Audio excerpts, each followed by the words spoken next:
কাক খেলো দিছা কাক দিছা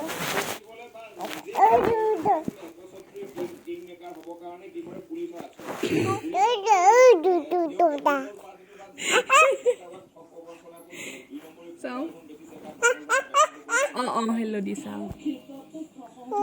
অঁ আইতা